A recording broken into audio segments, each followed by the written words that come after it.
Kickoff's around the corner. Here's more Gainesville Game Day.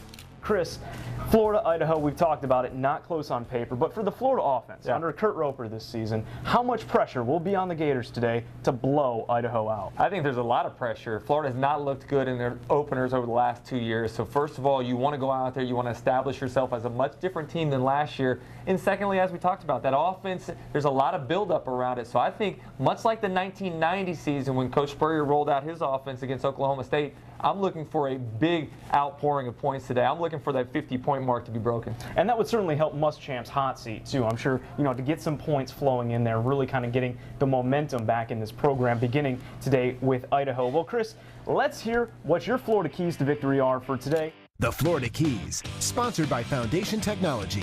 3 keys to victory for Florida today. 2 of them are going to be about that offense. First of all, Florida has got to protect the passer. As we saw last year, that was a problem early on, communication, guys getting injured. Ultimately, Jeff Driscoll was knocked out because they could not protect him. If they're going to score points, if they're going to throw the ball down the field successfully, they're going to have to protect the passer. Secondly, I look for Florida to hit some of those deep balls. A lot of people say you got to be willing to take some shots over the top. Well, not only do you take shots over the top, Florida needs to complete them. There's been a lack of explosiveness on this team for the last couple seasons. So I think building confidence in the receivers and knowing that they can go get some deep balls is important, and also showing some of those upcoming opponents that they do have a much more explosive passing game than what we've seen in the last couple seasons. Yeah, you get Andre DeBose back. That's some guy Gator fans haven't seen for a while. He's got that top-end speed to go stretch the defense. Look for him. Chris Thompson, a young guy coming along, also Demarcus Robinson. So you got some threats down the field. Now it's taking that potential and turning it into realized success. Finally, key number 3 for the defense, it's limiting yards after the catch. Idaho implores a lot of quick passing game. It's about getting the ball out of the quarterback's hand and letting receivers make plays in space.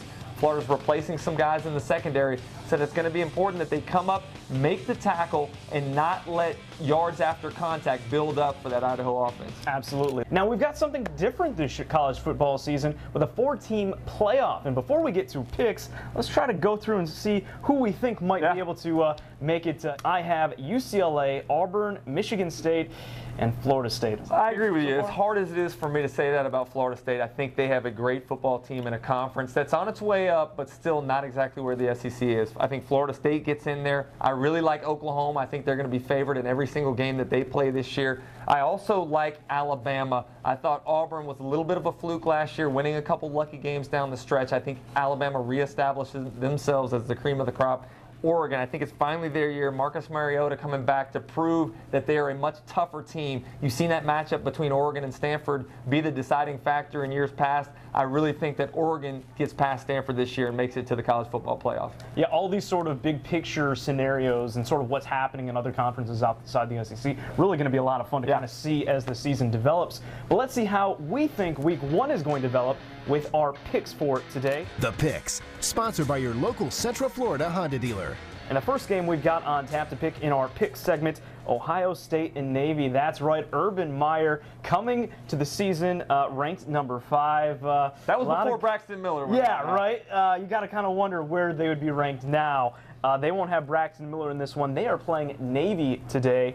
I still will take Ohio State in this one. I'll take Ohio State too, but they've struggled in some of their openers in the past. Plus, they're facing a triple option offense in Navy. It's a tough offense to defend. If you're not disciplined sound, then you're really going to have some difficulty. I think they struggle a little bit, but they get the win. We've got an SEC versus SEC matchup. It's about time for this one, folks. Arkansas at number 6, Auburn. This is going to be a good one. A lot of people still riding high on that Gus Malzahn train coming off for the BCS National Championship last year. But look out for Arkansas. Maybe if they were in the SEC East, they'd be able to make a lot more noise. I still think Auburn probably has too much. This one, of course, is at Jordan Hare as well. So I will take Auburn against Arkansas. I'm going to take Auburn as well, but I think the interesting thing is that Brett Bielema has had an entire offseason to prepare for this offense. So I think they'll come into this much better prepared than maybe you would have seen if they were in the midst of an SEC schedule. But I think Auburn better players. Nick Marshall, big-time quarterback for them. I think Auburn gets the win.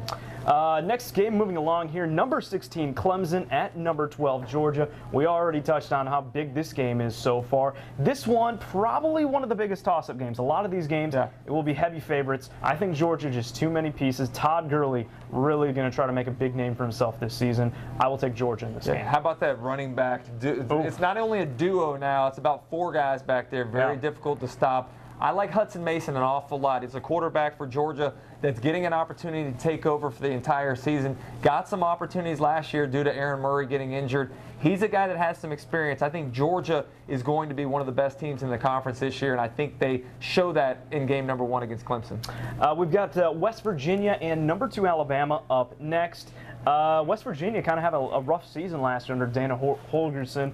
They were without their quarterback, who's now with the Jets, Geno Smith. This game will be in Atlanta, rather, but that's still sort of Alabama East. Alabama basically. territory for sure. I've seen that firsthand in the SEC championship games I've played in against them. But I will tell you what, this is maybe the biggest mismatch that I see of the big games to me. I think Alabama's going to have a huge lead at halftime. West Virginia is outmanned. I don't think they have the physical toughness on either sides of the ball to keep up with what Alabama's going to bring. I don't care if it's Coker or Sims at quarterback, and I'm not so sure West Virginia scores many points. I know Dana Holgorsen is supposed to be the offensive genius, but a lot of people disappointed with the production on that side of the ball for them. Moving along, we've got another good one, as we touched on earlier, number 14 Wisconsin and number 13 LSU. I think this one will be a good game, but again, I think LSU just has too many pieces. I think Wisconsin still gets a lot of name recognition for the years that they had under Russell Wilson and J.J. Watt and Brett Bielema a couple years ago. They still have great talent on that team. I just don't think it's enough against LSU.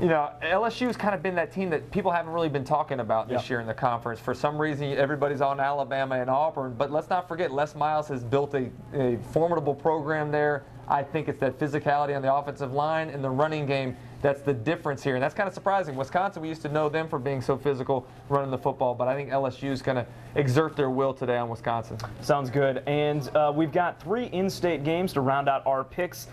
This one coming to you Monday, and that is between Miami. The Hurricanes will be at Louisville, and I will take Louisville with this one. Miami just named a freshman quarterback as their starter. Louisville obviously doesn't have Teddy Bridgewater anymore, but under Bobby Petrino, I think they'll still have enough pieces to take care of business. We saw this matchup in the bowl game last year. I'm not so sure Miami got much better. In fact, they're starting a true freshman, as you mentioned, in Brad Kaya. I, too, will take Louisville. And, of course, now it's time for Florida State. They're going to be a good one against Oklahoma State. The Cowboys always bring a lot to the table. I will take number 1, Florida State in this one. Until somebody knocks off the champ, you got to take the champ. So I'll take Jameis Winston and Florida State as well. And, of course, we bring it all for full circle here with Idaho. Taking Idaho today? Oh, yeah, the Vandals, man. They have 4 wins over the last 3 seasons, folks. Put that in perspective. Everyone was upset about 4 and 8. A little different expectation levels.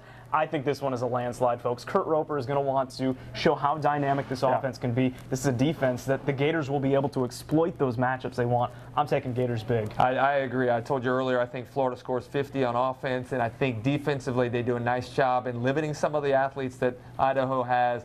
I think it's going to be in the range of probably 52-10 maybe. If you'd like to see our picks again, maybe make your own picks, head on over to our website, GainesvilleGameday.com. Once again, that's GainesvilleGameday.com. Get your voice heard, make your own picks, see our picks. So before we get out of here, though, Chris, what's one thing Gator fans are going to be talking about after the game against Idaho? I'm really thinking they're going to be talking about the passing game. To me, it's all about showing that these wide receivers, they've been dormant for the last few years, showing that they have the talent that we thought they had when they were recruited here. I think Kurt Roper's done a nice job of working repetitions between the quarterbacks and the receivers. I was out at practice the other day, really saw a lot of the timing developing between the QB and those receivers. So I think it's going to be interesting to see how much offensive firepower we see in production from those receivers. We'll be talking about them Monday morning. Yeah, that sounds good, Chris, and I think that's something Gator fans are certainly looking forward to with this new season. But that brings us to the end of our first episode of Gainesville Game Day. We'd like to thank the good folks here at the Archer Road location of Beef O'Brady's in Gainesville. For Chris Doering, I'm Phil Byrne. This is Gainesville Game Day. We'll catch you next week.